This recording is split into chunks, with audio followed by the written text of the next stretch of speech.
All right.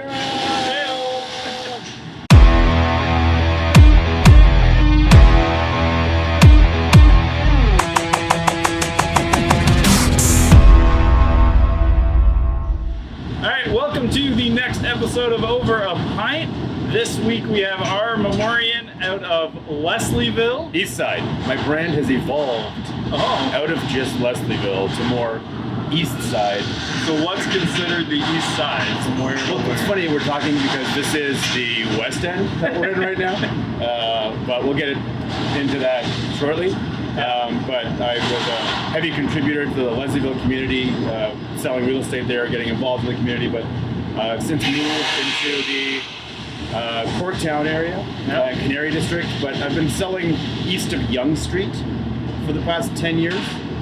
So mostly in Leslieville, but then now that's kind of branched out as the team has grown into Corktown, Leslieville, Riverside, east of Yonge for sure, but like let's say east of Parliament to be more specific.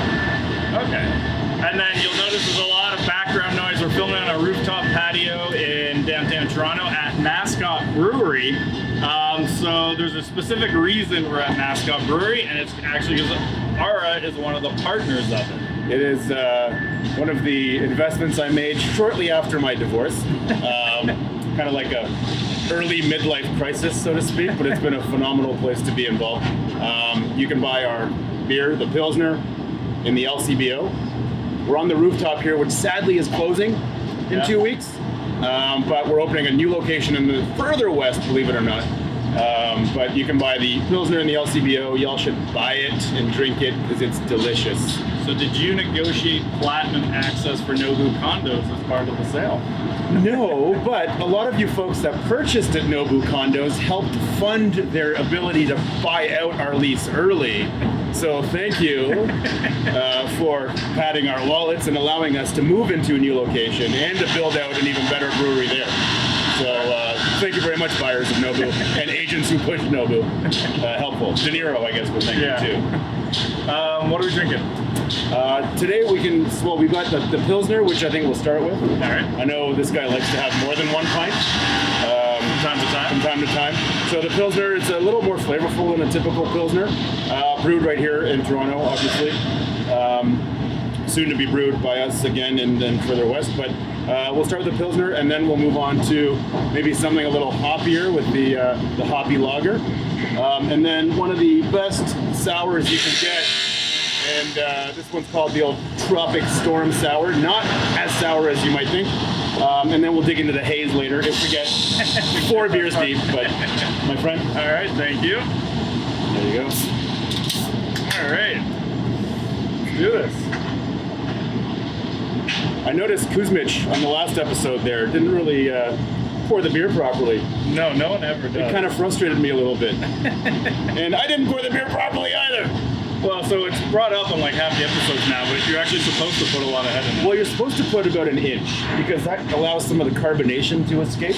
Like, for example, when you have a beer and you feel really full after, that's usually because somebody has provided 0 head. So all the carbonation is still in the beer, which fills you up. So the head, number one, locks in the flavor, and number two, it allows some of that carbonation to go away so you don't get too crazy full. So head is good. This right here is what we're talking about. So, all right, well, maybe you edit that part out. But I'm leaving that in. Here's my friend. Yeah, it's kind of like it's a Pilsner, but there's a bit of like an IPA almost. There's more hop to this Pilsner, Yeah. so if you want like a light kind of crisp beer, this is not the one. It's got more flavor than a typical Pilsner, but it is consistently rated as one of the better Pilsners out there. Yeah, it's good. Especially ones that come out of Toronto. So anyway, I'm sure we didn't come here just to talk about beer, although I could talk about it forever. Yeah. So how long have you been in real estate?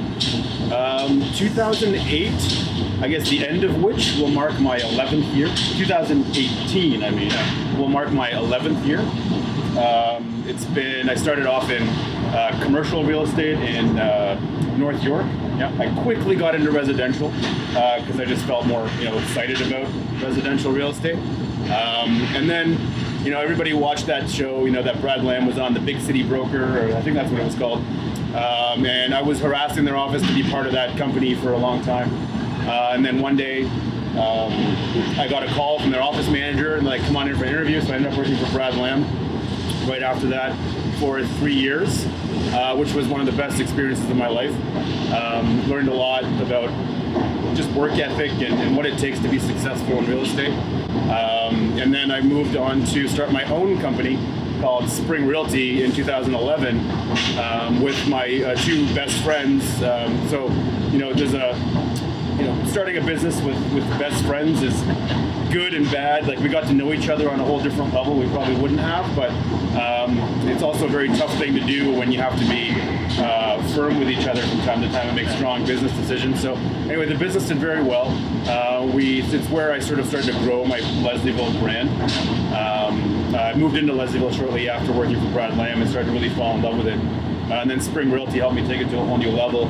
And then there was a great opportunity just last July to partner with somebody who I've been watching for a long time, Carl Langschmidt over at Property.ca. I'm sure everybody knows condos.ca. One of the leading website in Canada for condos. Some of the best research you'll find. I mean, every agent in the city uses condos.ca, whether they want to admit it or not. Y'all use it, and I know. So now Spring Realty evolved into the East End branch of Property.ca. Yeah. So we operate on Queen Street in Leslieville.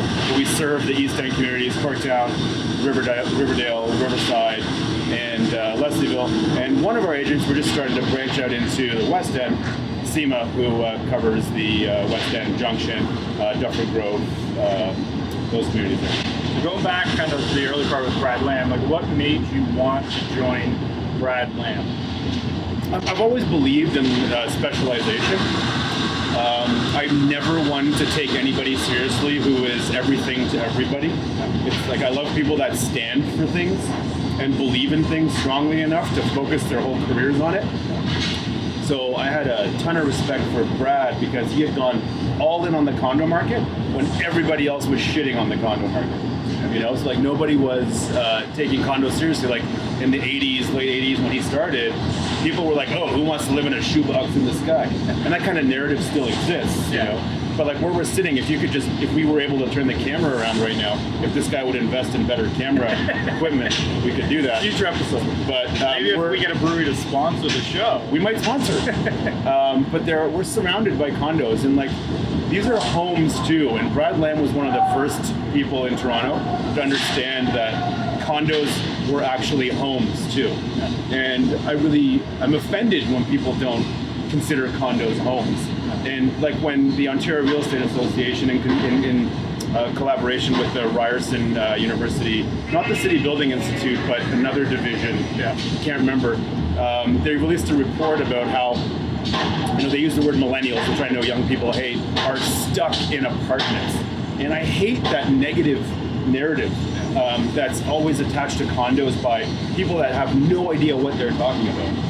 And I have a lot of respect for Tim Hudak and what he's doing over at Oria, but I don't appreciate the narrative that he's promoting with people being stuck in apartments and promoting the whole ownership of freehold houses, where there's so many other options in the city. So anyway, long story short, I respected Brad Lamb's position on condos. I respected his stance on certain issues.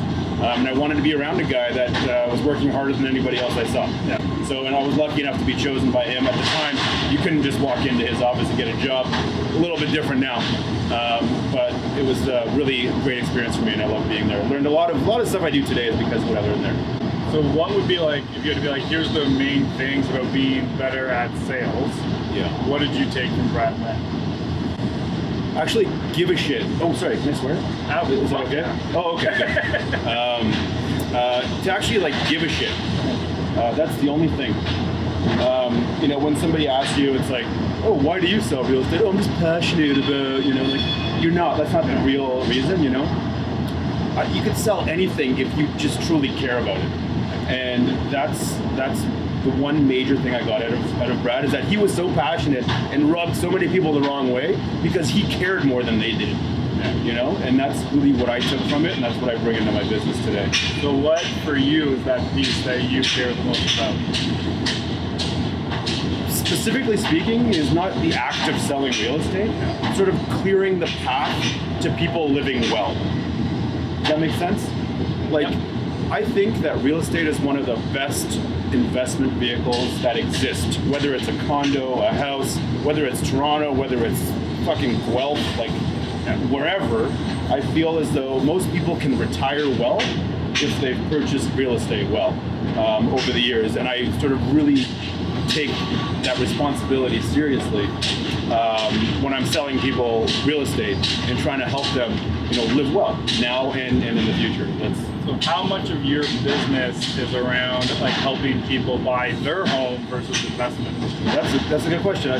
If this was like 5 years ago, I'd say zero investment, 100%. End user is the word I'll use, but 100% homes. People like you want to live somewhere. That's evolved to, I would say, 70% homeowners that are looking for a home, a place to raise their families or live their dream, whatever that is, and 30% investments. Most of those investments aren't commercial real estate type of investments. I've done a few of those. That's where I started my career, so I'm very comfortable with it. But most of those are, because I have access to pretty much every condo development in the city, a lot of those are earliest possible access to pre-construction condos within the urban communities of Toronto. Specific projects that I believe in, not all of them. So how much of the investors is like past clients who you help buy their home now looking versus just like investors you've brought into marketing and networking? So the core of my business are my past clients. Yeah, no doubt. I mean, they're the ones that have always put a roof over my head.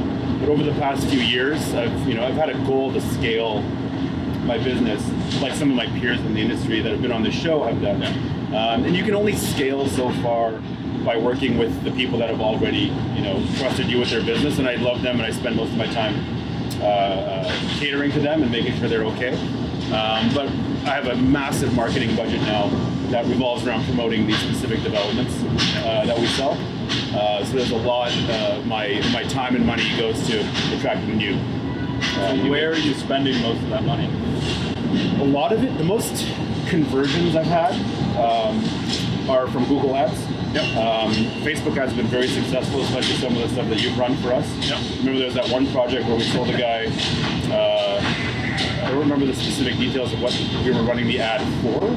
And with specific listings, one was definitely, there's a townhouse. Oh right, the Southwood. So Yes. we were trying to sell some inventory units in a building that had already been completed, that the developer had asked us to put on a push for. So we ran an ad with you. I think you generated like 119 leads in less than 24 hours. Yeah, that was fun. And when I say lead, a lead isn't somebody who's like, hey, I'm ready to buy or sell. I'm talking, we've received 119 people's email addresses and phone numbers. Yeah. And that's the big, people don't understand what a lead is. Yeah. Sometimes. It's a pretty, and especially listing leads we find are on the lower end of the quality too. You know what? Any search type of lead that you have, so what's the word? Not interrupted. Like on Facebook, for example, you're jumping into people's lives and trying to pull them. Interrupt. Like, Right. I don't know if there probably is a specific Let's name, just but call who it. cares? Let's just call it in your face. Yeah. You show up in somebody's house and you start trying to sell them stuff, kind of marketing. This guy. Call me. I got something to sell you. And then Google is more of like people have sought out the information, so we already know their level of interest is already a little bit higher. Yeah. So our conversions on those have been higher. Like there was a point when we were selling the Canary Commons project in the Canary District, right beside Distillery in Toronto, where I was sitting in the office. It was 8 p.m. This was a campaign that we were running on Google for this project. I spent a tremendous amount of money on it. We did very well. She signed up on the site. I was there. I called within 2 minutes. We try to call all inquiries within 5 minutes if we can, if we're able. She was in the office 30 minutes later buying a $1.4 million pre-construction townhouse. Like, that doesn't normally happen. Yeah, those are the unicorns. It's amazing, but it's those things that kind of, it's like, you're a drug user chasing that high, We're always chasing that high. You get one of those early, you're fine. Oh man, and you can get them more and more when you realize, like, the one thing we don't try to do is like close on the first call. So start with, how does your follow-up process? So say like So for instance, do that Southwood one as an example. Someone submits like, I want more information on this townhome. Name, email, phone number go to you. They go to your website to look at the property. What's your process look like from there? Like, how are you communicating with them? So we have, so I start my advertising for projects a couple weeks earlier than most agents do, mainly because we have a 30-day, 15 touch point system that we've built in, thanks to a lot of the work that the management has done at Property.ca to provide this for all the agents. We just took advantage of it to add to our system. So the lead comes in, it gets put into I use Follow Up Boss. Yep. I don't know. It's one that we like it a lot. Yeah, so followupboss.com. They're it's like HubSpot, that kind of thing. But I prefer Follow Up Boss because it has the texting capability through it. So when that inquiry comes in, they get a phone call as soon as possible, and then they'll be put into the system if we don't get anywhere on that one particular phone call. And that system involves on day one, there's a certain number of actions that happen. And if anybody wants to follow up with me after, I'll send you that flow. Not the specific wording because we work very hard on it, but I'll send you like what each day looks like. Yep. So for the first day, there's a call, a text, and an email. And then the moment we get a response to any of those things, the system just stops. So the day 2, there's a text and an email. Day 3, there's a call. Day 4, there's a drip, part of the campaign email. Day 5, there's nothing. Day 6, there's another email. There's a text. And then there's a call. We call up to 6 times before we just kind of put into a future buyer drip campaign. So again, my system's not perfect. I'm sure yours is, whoever's watching that thinks I'm an asshole or something, but it's an ever evolving thing. So the main thing is just making connection, if I were to tell you one thing, make contact as soon as possible on the phone. That's how I prefer to do it. Some people are better with email. We're on the phone one time, and then we're making sure we can add a ton of value that other brokers may not be able to. So if we have access to the builder, we're doing a event where the builder is there, where buyers can ask and answer questions. Like my boys over there at Sage, the Roy and Emmett Bandari, the brothers, at Top Condo, I think it's .com, maybe it's .ca. These guys are like next level pre-con guys. They do podcasts with the builder. We don't do any of that stuff, and they're so good. You guys should check them out. They should be on the show one day, actually.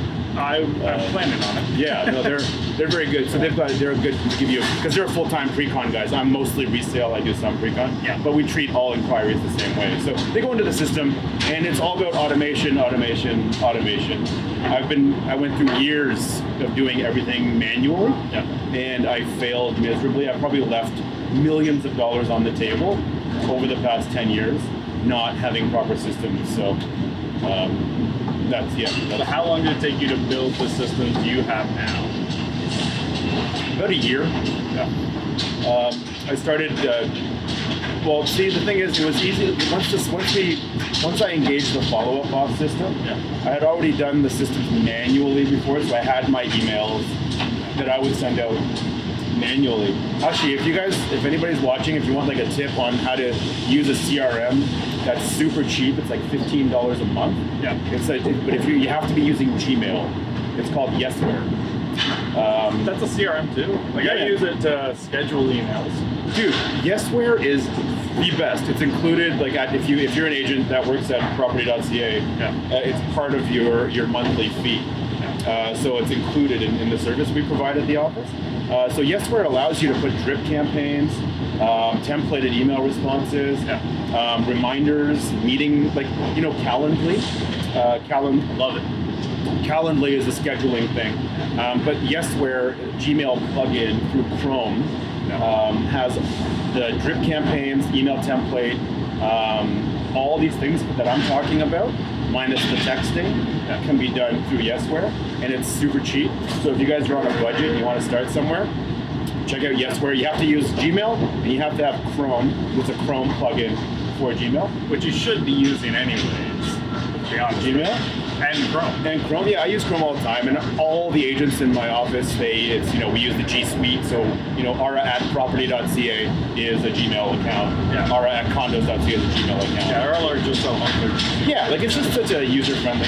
Except Stephen Price, if you're watching, who's in my office, he's like old school and hates Gmail. But it integrates with everything, which is what I love about it. Like I have a tool we use called Franz, which integrates. What's it called? Franz, F-R-A-N-Z. And it's got, like, I can basically put all my messaging platforms into one app. So I have, and it's just like tab through them. So I got Gmail, Slack, Messenger, Trello. Oh, cool. And there's a couple others you can use that you can put in. I don't use all of them. But like, and Skype's on there too. So like every way that people might message you, you can put into one app to keep it clean instead of having like 5 tabs open at a time. Cool. So it's really I'll check it out. Yeah. What's it called again? FRANZ? Yeah. .com? Yeah. All right.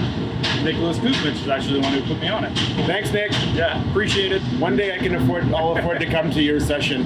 Yeah. And, you know. Well, in Toronto actually it's on Father's Day, so you're not able to. I'm going to Armenia. Never mind. That's why I can't be at your conference. Yes, fair. Yeah. And there is a reason not to come. I'm going to the motherland. Yeah. It's where this man wouldn't exist if Armenia didn't exist. So when did your family come over? Well, we want to get personal, do we? Yeah, why not? Well, oh, my wallet's falling out. I'm not sure if everybody's aware, but there was a genocide in Armenia in 1914 where many Armenians fled. So when you speak to an Armenian today, they're not likely from Armenia. Yeah. They're from all the places the folks fled to: Lebanon, Beirut, Egypt, Syria, and anywhere else. So my parents are from Egypt and Syria, so we've been there a bunch, but I've never been to Armenia. We have no family there. Okay. We're going there for my cousin's kid's christening, but in all 30, like, huge family crew. Tomorrow, half the family's leaving tomorrow. There's going to be 11 of my family members on this one plane tomorrow. So are you doing you're splitting up the flights in case it crashes and it wipes everyone out? You can't have the whole bloodline wiped out. We did that with our family. So we're doing it 2 trips. We went, so my grandfather, like he's done it a couple times where he's brought the whole Italian side of the family to a Caribbean resort. And we had this argument of, do the 30 of us get on one plane or not? And his argument was, you know what? If that's going to happen, I don't really want to be part of the half that lives. If half your family's dead, let's just go down together. So his argument is like, let's just get all on the same plane. If it goes down, at least we go together. No, I would like to live, and it'd be cool if I was on that part that lived, especially if I were able to acquire all the assets of the ones that passed away. I am a heartless motherfucker. Well, there was actually one cousin who couldn't make that trip, so if the plane went down, he was going to be in great shape. Wow. Anyway, so to answer your question, my mom and my dad, they came here in 1974, 75. They met here in Toronto, actually. They met and they created this magic right here, and that was in 1978. Flemington Park, Don Mills and Eglinton. Maestro Fresh West was my neighbor. And Pre-fame? As he was coming up, the neighborhood was getting a little bit rough, but I loved it. Flemington Park was awesome. Went to the Science Center with my grandfather every day, watched Charlie Chaplin movies. Yeah. They had this theater that played Charlie Chaplin movies at the Science Center for some reason, so that was a thing. Got bussed into this really wealthy school in Leaside, so got to meet some rich people who I now sell real estate to. Perfect. Which is awesome. Thanks, rich people. And here I am. So say like the Armenian population, do you do a lot of business in those communities much, or not? You know what? No, I spent to get a little personal. I spent a lot of years trying not to be Armenian. Yeah. If you're an immigrant kid, you know what I'm talking about. Surrounded by local Canadian kids, you kind of get made fun of for being different when you're younger, and that's a really shitty thing, kids. So don't make fun of people. And if you're a parent, teach your kids not to be fucking dicks. But anyway, that's good advice for anyone. Because I was seriously bullied when I was a kid for having an accent and all that kind of stuff. So I spent a lot of years becoming not Armenian. Yeah. And I've only recently, in the past 5 or 6 years, started to embrace my Armenian culture. I've got that's the Armenian letter for A, the first letter of the Armenian alphabet on my neck right here. Probably the first tattoo I'll get is something Armenian related, but I've been embracing it so much more now. But anyway, so a lot of years were spent not focusing too much on on that, and I definitely didn't meet any clients or work with any clients that were Armenian in that sense. So no, short answer. Long answer to that. Long answer to that short question is no. I didn't work with any Armenian clients. I don't currently. So do you for now, if you were to say here's my typical day in the business, where are you spending that time? Here's my typical day in the business. Where am I spending that time? So I usually arrive at the office at 8 in the morning, just after 8, because I drop off my daughter at school. Hey Ava, hopefully you're watching this maybe 15 years from now. And then I come straight to the office, and that's when I usually do my, I prepare a lot of my social media posts for the day. Do a lot of the photos for my Instagram stories and stuff like that. I just waste time on Facebook sometimes. It's the time I have to waste. And use for various things. I don't write as much anymore, but because I'm managing a team of agents, so I'm dealing with a lot of their requests and help there. So I'm usually in the office from 8 just after 8 till 12:30 or 1, doing a lot of the stuff that none of us want to do, setting up the CRM, making sure that the leads are followed up with properly, preparing new campaigns for new projects, making sure the listing workflows are going as they should. Just a lot of management and staying on top of things. And then in the afternoon, I like to go and look at all the new properties that are available in my community. So every day I look at anywhere from 5 to 6 different properties, which I think is really important. Because number one, you get to know the inventory. And number two, you get to create content. When you're in these houses, here's a story of Instagram story of this house and that kind of thing. And, just kind of making, just reaching out to local agents that might have inventory coming out, so you can stay on top of the pipeline. Really just focusing all day on maintaining the relationships I have, which help my clients be successful, is what I spend most of my day doing. So I've always been impressed with how well you know your areas. Just obviously but my wife and I have talked about moving to Leslieville. I don't think I've ever messaged you about a property, and not only do you know it without looking it up, you've already been in it too. I don't think there's ever been a situation where you haven't even walked through it yet. It's very rare, as of this morning, there were 59 available properties in my community, right? Yeah. That's probably changed since the day is gone and things have been listed. But I've been in each of them. Yeah. If it's the morning. I haven't been in the ones today because I'm here filming this. Yeah. But I will later. And that's, when you're at a party, I don't believe in, there's my business life and my personal life. It's all one. Yeah. It's all one life. So, good for you if you have 2 separate lives. Not this guy. Well, that's actually what my first broker told me is you didn't choose a career, you chose a lifestyle. It's my lifestyle. It's what it is, So if I'm at a party and real estate, in Toronto, it's the first thing that comes up. So if I work in the East Side and you ask me about a property and I don't know it, I failed. I've lost an opportunity to potentially connect with somebody that could be a client. Yeah. And that pisses me off, what pisses me off is that there's a lot of folks out there that are underrepresented because they've chosen to work with Aunt Sally, they feel an obligation to work with that family member or that brother or whatever it is. And it's a tough thing to get over because it's all part of what I was talking about before. I don't need to sell you real estate to put a roof over my head. I do fine. I have people who trust me with their business. That's cool. I feel like you owe it to yourself to hire the person who knows the most about the product you're buying, right? It would help. Is that not, That's the goal every time. It seems like what you do in everything else in life. Yeah. When you want to buy a Honda, you don't go talk to a Infiniti dealer. So it just seems normal to me to do the things that I do every day, to learn as much as I do about the market, so I can help people in the best possible way. And also part of that is not just viewing properties, it's being involved in the community. So I'm the chair of the BIA, or sorry, not the chair, my boy Andrew Sherman, awesome chair. I'm the chair of the marketing committee, I'm on the board. So I get to meet all the local property owners and business owners. And if there's a development coming in the neighborhood, you probably think that the property owner would know if he sold it or not to a developer, right? So it's good to know this information. So the goal is to sort of out Google my competition. So you can't search. You can Google right now developments in Leslieville, but you can't Google the fact that my boy Brad, who owns this building on Queen, just sold it to a developer, because nobody knows that yet. Yeah. Like, you can't Google that shit.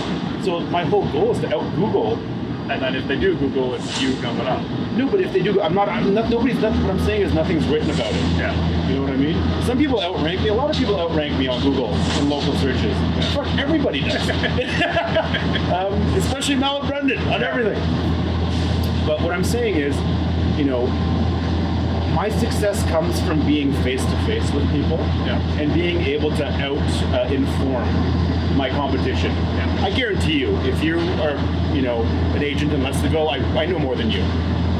I'm sorry, if that sounds like, egotistical or whatever. Oh, no, it's funny. I did the same thing I was talking about yesterday of like Facebook ads people for real estate. I was just saying, like, I'm confident about it too. Like, there might be people that would compete with me for who knows more, but I don't think there's any clear cut for real estate specifically. Like, there's no question a guy like Kuzmich knows more. But he is like the world's biggest Facebook guy. You can't. It's tough to compete. That would be like me saying, I'm a regular NBA guy going against Michael Jordan. Of course, there's a huge gap. I could probably beat Jordan now. I doubt it. Yeah, I doubt it too.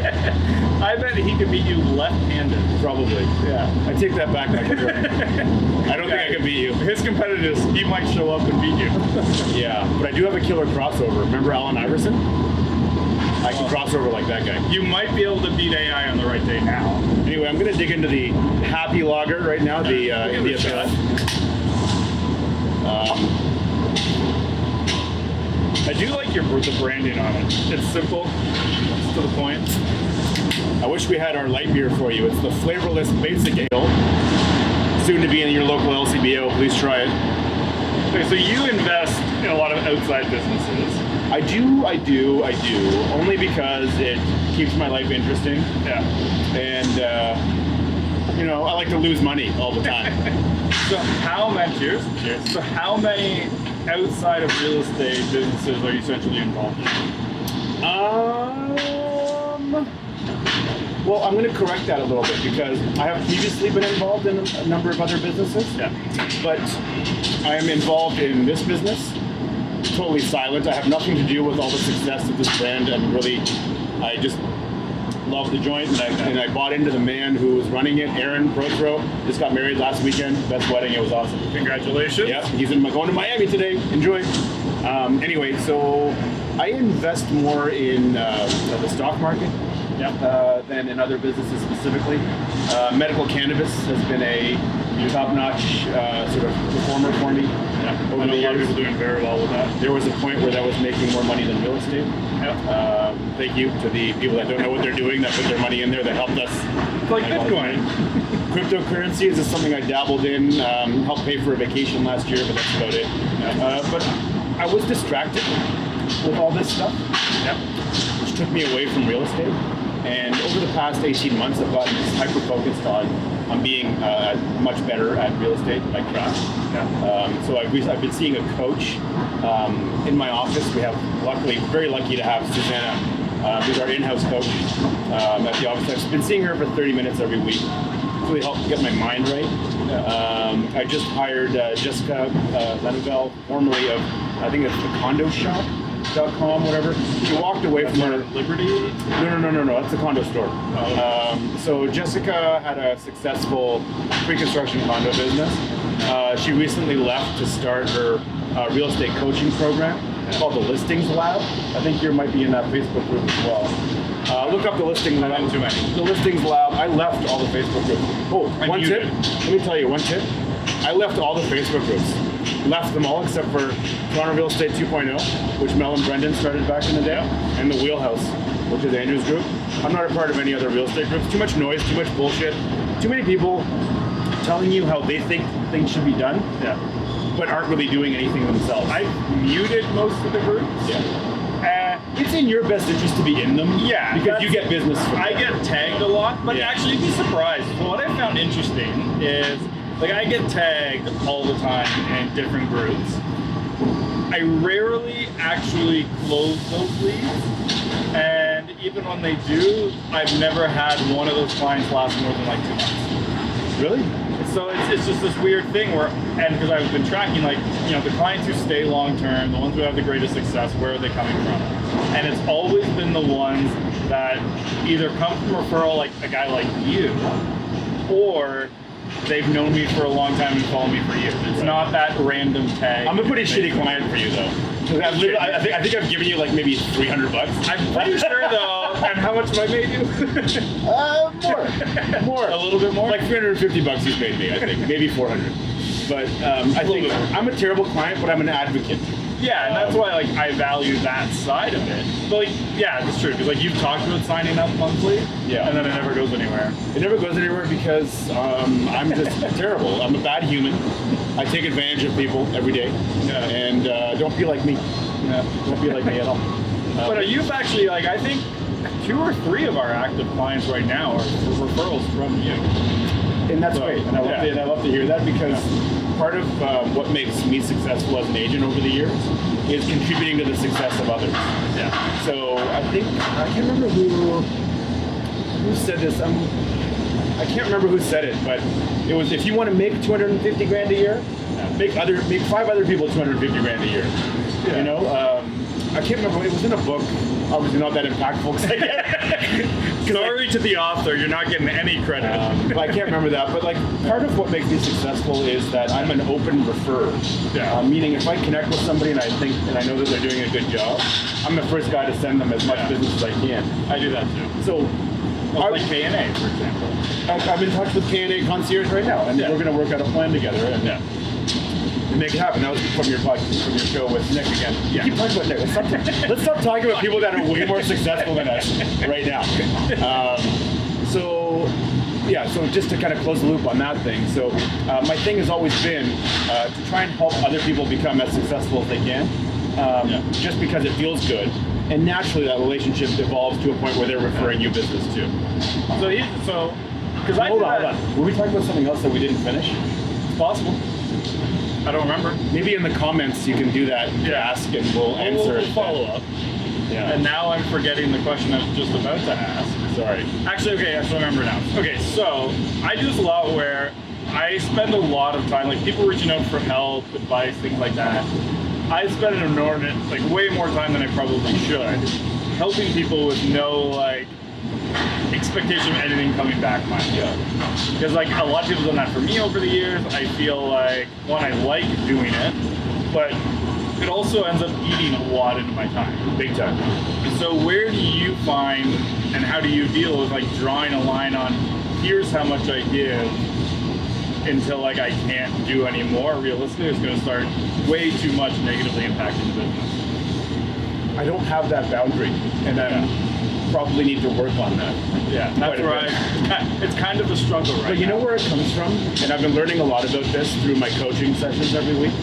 Is there's this trifecta of the terrible 3 things. You can either be a hero in a situation, you can be the villain, or you can be the victim. I often try to be the hero. And the hero kind of personality takes on way too much and usually ends up disappointing because you can't fulfill all the things you've taken on. And I've been that before. The victim is obviously somebody who just blames themselves, blames everybody for all their problems. I don't even have time for victims. And then the villain is somebody who tries to overcompensate for usually go from hero to villain to normal. And then so I try to bring in my nerdy side. I try to think like, okay, so say someone's a hero. I try to be the Yoda to the hero. You're trying to be the hero to the hero? Basically, is Yoda like a hero? Yoda's like the sage advisor. And that's the thing. So to try and be that Yoda, I guess, but like, so what I was getting at was when you asked like, where do I draw the line when I'm being asked to help all these different people and situations, is I don't. It's terrible. And like in Facebook groups, I'm fairly helpful. I contribute a lot to people's questions. In traffic sometimes, like when I shouldn't. In life, when I see somebody who needs help, I always am the one to help. Sometimes I need to selfishly walk away, and that's a lot of things. I need to work on that, and so do a lot of other agents that I know. And like I'm not perfect in that sense at all, and I need to be very selfish with my time sometimes and not worry about what somebody thinks of me if I say no. Yeah. That's Especially if an agent calls me and asks me for help and I don't really know them that well, like not responding is the worst thing you can do. yeah. So I just respond with, sorry, I just really don't have time for that right now. I'm really sorry. And I would, in the past, be really affected by how they felt about me because of that. Yeah. I just don't give a shit anymore. But I need to do it much better. Much better. Like, I can't help everybody. I've got to choose who I want to surround myself with. Yeah. And there's a lot of people that take. It's tough because like I get like emails. Obviously, it's nuts. Like, you get easily 100 emails a day, and then you look at like Facebook Messenger. You probably spend all day in there sometimes. LinkedIn's the worst for that. So I don't do a ton on LinkedIn. So I don't get a ton on there. LinkedIn's like a little secret little area where I've actually gotten quite a bit of business over the years. I definitely think it's starting to get better. And It's starting to get like shit. Marketers are ruining Facebook. LinkedIn. Yeah. I think, who was it? Was it Gary Vaynerchuk that said marketers ruin everything? Yeah. He said marketers ruin everything. 100% to do. LinkedIn was a safe place. There's a place where you can talk and you can like have real conversations with people. And now it's turned into to a degree, but it's still pretty early in the sense that like Is it? I think if you jumped in there and went all out, there's still that land grab opportunity. And the way that Gary Vaynerchuk said, like, because like if you think about LinkedIn, is there like a must follow LinkedIn guy or girl? Yes, probably. But I don't know who they are. Exactly. I don't even care who they are. All I know, all I know is that when I comment on things on LinkedIn or when I post links to things on LinkedIn, I get higher quality engagement. Yeah. I get, and plus, you think there's a pretty good chance people are on LinkedIn with their correct information and email address, stuff like that. So it's getting directly to people that may have used like a, spam email address to log into Facebook. And people are more professional there because like they know bosses might be looking. Right, and like LinkedIn's a funny place because I was going to write a comment that had the word shit in it. I wasn't being nasty or anything. I just said, hey, it worked in that comment I was making. But before I posted it, LinkedIn was like, are you sure you want to post that? Are you sure you want to do that? So it like has like a layer in it that kind of helps you check yourself and be a little bit more professional. That's good. But, so LinkedIn was really not a significant referrer to my website, but it has become one. I see potential because I've started posting there a bit more lately, and I'm terrible with it. I'm inconsistent. like I do it. I'm inconsistent too. And I still like the Facebook to any other source is still disproportionately large on Facebook. But that's where I spend my time. That's where I spend all my time as well. Yeah, but I still find like there are situations where LinkedIn does really well. Like what? So, for example, I tagged Scott Stratton in something because so when I was like looking at, I'm over that guy. Really? Yeah. I think he's awesome. I like him. Because now I'm starting, like I charge a couple $1,000 to come to speak at an event. And yeah, so right now we're $2,500 plus travel for a speaking fee. Right. Yeah. I don't complain. But when I was starting to charge, I had no idea how. Like I'm like, can I charge 500 or can I charge 5,000, 10,000? I don't know. And so I messaged Scott Stratton, I'm like, hey, can I buy 15, 30 minutes of your time? I know it'll probably be a lot, but like, I think it'd be worth it if I could just buy 15 minutes of your time just to bounce some ideas off your head. And he's like, absolutely no need to charge. Let's just jump on a phone call. Okay, I like you again. Yeah. Jumps up, talks 45 minutes, and I had to go because I had a meeting with the client. He would have kept going. Like, unbelievable with his time. So I just did like a, thank you, Scott Stratton, for the call. You're amazing, really appreciate it. Yeah. And I had probably 1,700 people in the analytics that are like looking, engaging, reading the post. Can I qualify my comment about why I'm over him? Yes. So, like I said, I've been seeing a coach, and over the past 18 months, I've done a lot of personal growth. Yes. And I've started to care a lot less and be affected a lot less by what other people do. Yeah. So he's essentially built a career on shitting on other people's, what he considers failed marketing attempts, right? Do you agree? Yeah. And I kind of feel like, and I've done that too. You know, I was the first guy to be like, oh, can you believe this fucking guy? You know, he did this. Meanwhile, I'm not doing anything. Yeah. You know what I mean? So I got to a point with him where I was like, stop shitting on these people and maybe help them do better. So he was trying to bring people down instead of bring people up. And then, but he does provide a lot of content. He's written a great book. I've read all your books, Scott. You know, like we don't know each other really. Like I went to Tweet Scott when you were first there years ago. So I feel like his intention, and maybe he's just going about it the wrong way, and that's up for debate, is like pointing out these little things raises the bar for others is But the does it feeling though? I get. Because all I've seen is him pointing that stuff out, and then just people piling on with how shitty and how. That's where I think it goes over the line. Is the flossing video is a problem. that was a great video, but yeah, But that's what I'm talking about, like how people kind of. yeah, but like he posted that one, like there was that guy in like Edmonton who posted like a Remembrance Day thing. And it was definitely like an out of line type of post. Yeah. He posted it and like that guy got destroyed. Listen. And I don't think he deserved the amount of like harm that did to his social presence. Yeah.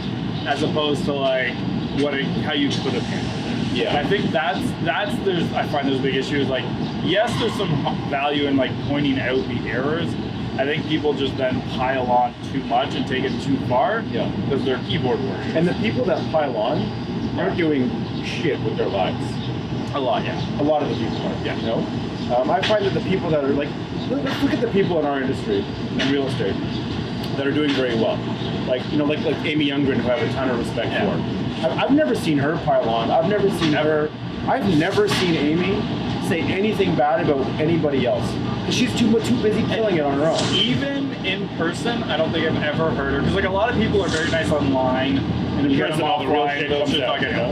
Yeah. Even in person, I don't think I've ever heard Amy say a bad word about anyone. Amy Youngren is a prime example of a good fucking human being. Yeah. And a great business person. Agreed. Like she is, you know, and she's been in the business for half the time I've been in the business. Yeah, like what, 5 years now? I don't even know, you know, and like she never shits on anybody, you know, because she's too busy killing it herself. Yeah. And I used to shit on people all the time because I didn't agree with the stuff they were doing. Yeah. No more. I don't care. And when people kind of come to me with that kind of garbage, I have no time. Because I need to clear my head and focus on the good things. You know? I definitely had that problem when I first started. Because like I would focus on people that were, you know, talking bad about me all the time.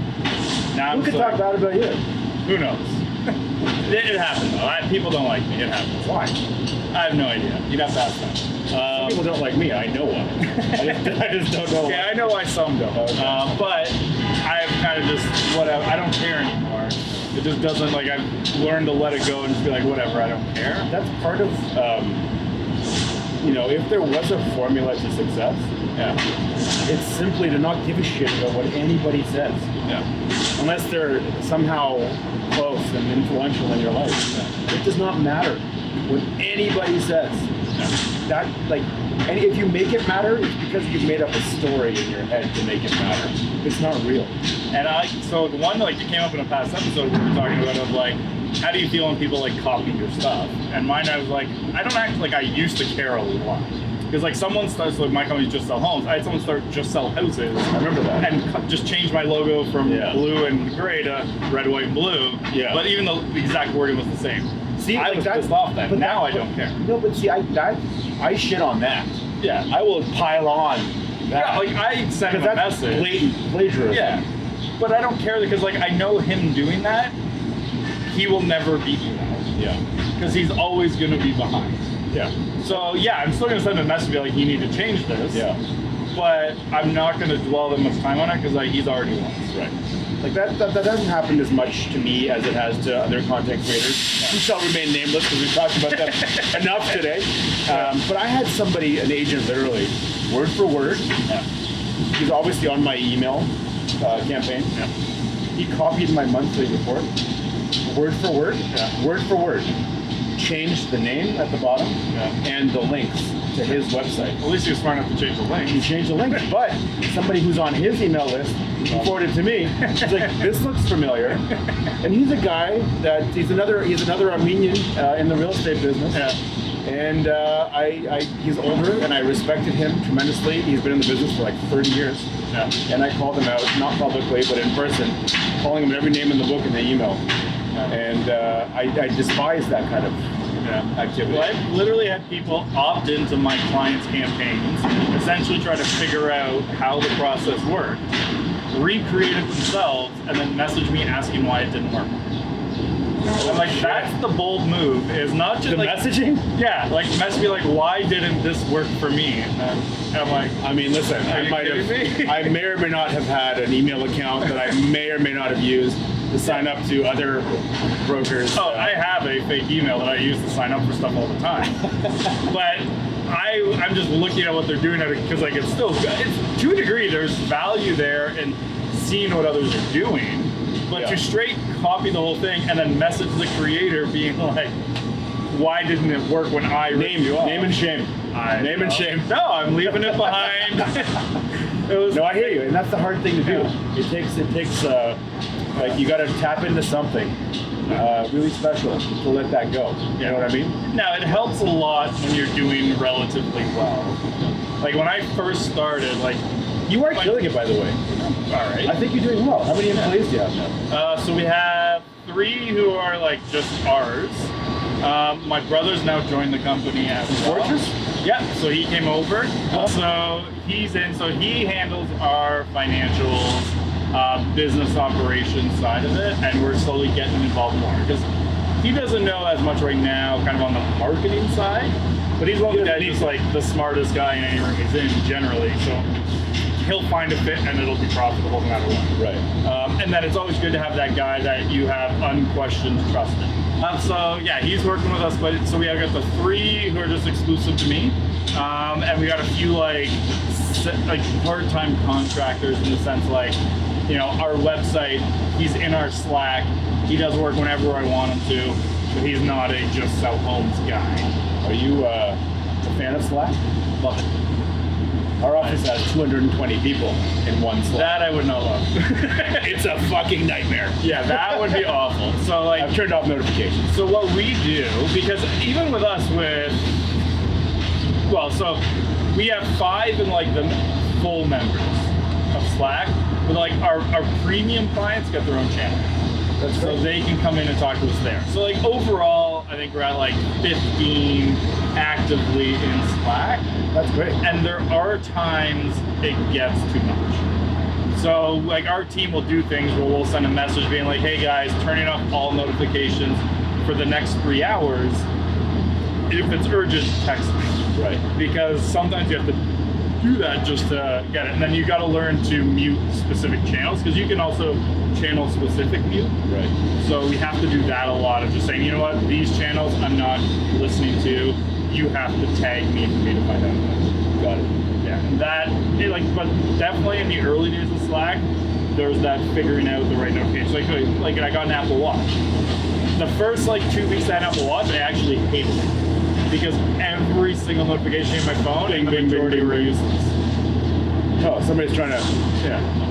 See, they call and then they text and like, hey, why don't you answer the phone? Because I'm busy. Yeah. But this. Did you find that you had to do a lot of testing of like which notifications I want to show up there? I basically turn off all notifications. Yeah. From social media, 100%. I don't even have. I took Facebook and Instagram off my phone. Yeah. But then I realized that was hurting my story game. Yeah. My Instagram stories is actually where I get a lot of great engagement from. And it's 1-to-1. Instagram stories, it's no secret, you know, it's there. It requires a lot of effort to do it well. Yeah. And I'll give a shout out actually right now, if you don't mind. Sure. To Nasma Ali. He used to work with me at Spring. I was a lost soul when I had Spring Realty. I wish, and Nasma, if you're watching this, I regret that we don't work together anymore. But she left and went to Keller Williams. But she's a phenomenal Instagram person. She went from being zero and nobody in real estate from like year 0 to year 3 to making over 300 G's a year. And a lot of her business comes from her Instagram and Instagram stories. There's a lot of effort I put into that now. Yeah. And the one-on-one engagement that I get from agents, from, Yeah. and I'll tell you why in a moment, why the agent relationship's important, but I get a lot of it from past clients, from random people that follow hashtags and certain things. The Instagram game is like, Instagram story and Facebook story. Facebook story is not so important, but Yeah, I never watched it. I push Instagram stories to Facebook, it's the same. Yeah. I don't think I've ever watched a Facebook story. I only watch it because I think I'm in Instagram, and then I realize I'm in Facebook. I'm like, oh shit, I should go to Instagram. But stories is like my new home. I love stories. Instagram stories is like where I feel most comfortable right now. Yeah. Well, it's nice because it's also not. I'm gonna do one right now. Yeah. But I love, I do actually genuinely love stories, and I love Instagram. But like interesting with our business, because we test a lot of it, Instagram stories, Instagram don't generate leads the same way Facebook does. So You know what it does though? It's brand and relationship. It helps you build relationships. Yeah, that's like where a the- champ. To me, that's like Twitter. Twitter is amazing from a relationship building standpoint, but 99% of people use Twitter wrong. And that's why no I one just ever use it gets to hate on Donald Trump. Yeah, he's made Twitter great again. I'll give him that. It might every time he tweets, the comment section that follows is one of the most entertaining things to read. The comments are what makes me lose faith in a lot of humanity. Yeah, that's fair. But it is entertaining from I need 5 minutes to kill. You will always have 5 minutes to kill reading Trump But related. 5 minutes turns into an hour. Yeah. Next thing you know, you're like, I hate life. and you have The no apocalypse is jobs. coming. Canada's going to war with the U.S. Yeah. No, I don't enjoy it. Yeah, I do. So but from when I was selling real estate, for example. I forget that you sold real estate. Yeah, so I did in Aurora a couple years. I can't even imagine you selling real estate. It was fun. Were you good at it? The first year, terrible. Yeah. So I was one of those guys, from a knowing the purchase agreement, knowing all the rules. I studied. I knew everything. Yeah. I was terrible at getting clients because my first day, the broker basically was like, "Here's the phone book. Start at A." Oh. And it was a very old school brokerage that way, and that wasn't me.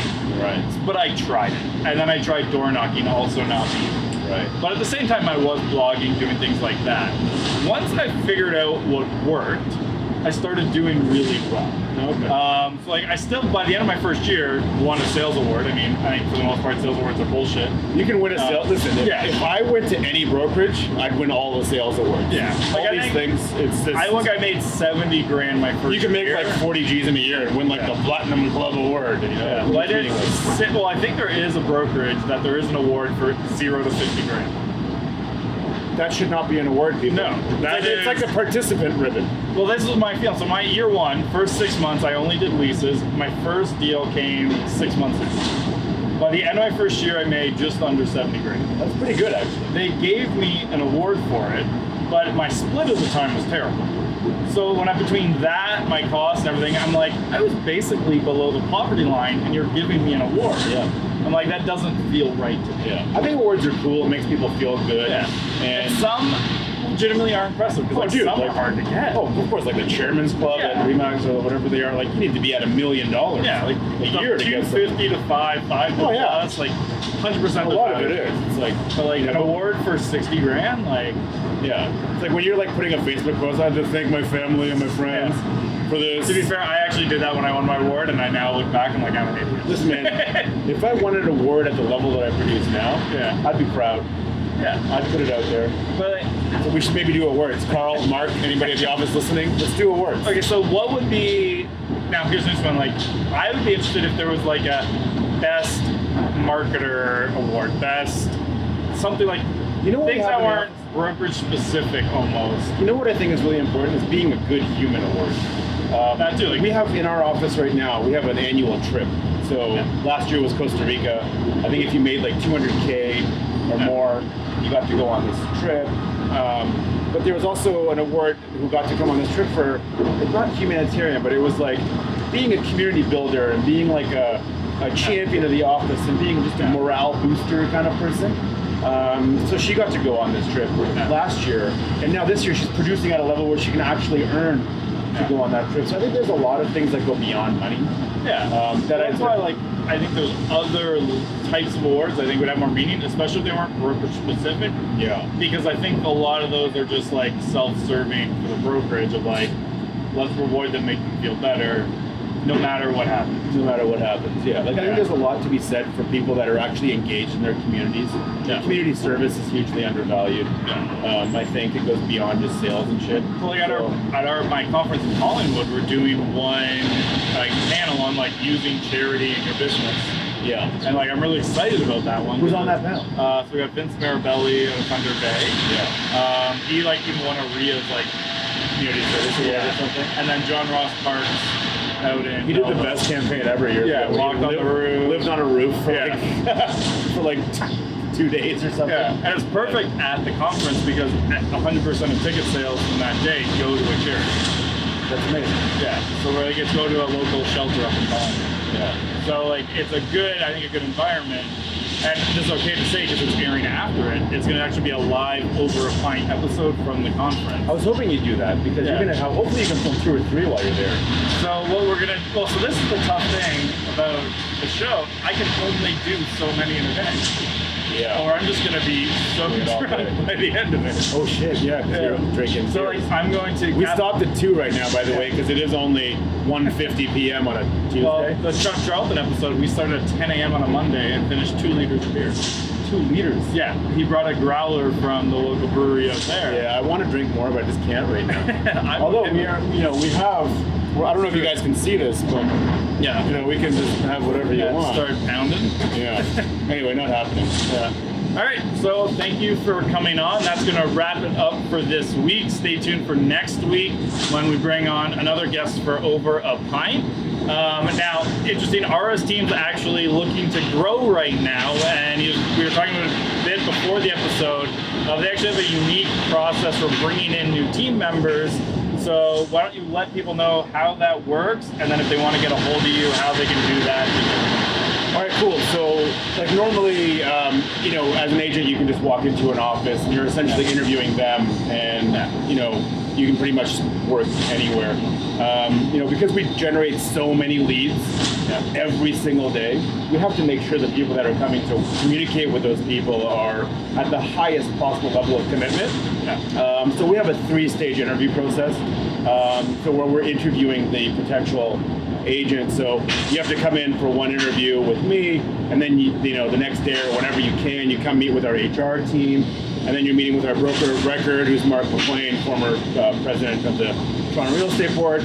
So we make it a little bit more difficult to kind of come into our family, so to speak. But that only helps everybody. That helps raise the bar. It raises the bar. It helps us only work with people that are committed, that want to be there, and that are focused on the result, not necessarily the short term. Like what's my split? We have amazing splits, but it's just I just want to work with good people that care, and I find that this 3-step interview process does that. Awesome. Yeah. All right, and how can they get a hold of you if they're interested, or just want to follow up about your conversion and that stuff? Yeah, if you want to follow up on any of the stuff we talked about, you can email ara@property.ca, facebook.com/Toronto Realtor, that's me. Thespringteam.ca is the team website. Twitter @Aramammo, ARAMAMMO. Instagram @Aramammo, ARAMAMMO. Fairly consistent with that throughout. Or you can call me, 416-434-1511, but I'd prefer a text or any of those other things. Anything but a call. Anything, I mean, calls are cool if that's your jam, but let's date a little before we try to hit it home run, you know what I mean? Perfect. And drink Mascot Brewery. The beer's great. Thanks for having us. They got a really sweet rooftop patio for like another week. And then we're moving to a new location in the West End, but this is... Actually, by the time this episode airs, this probably won't be here anymore. Yeah. So you can't come. This is your last opportunity to see it. Thank See you. you, everyone. Thanks for coming.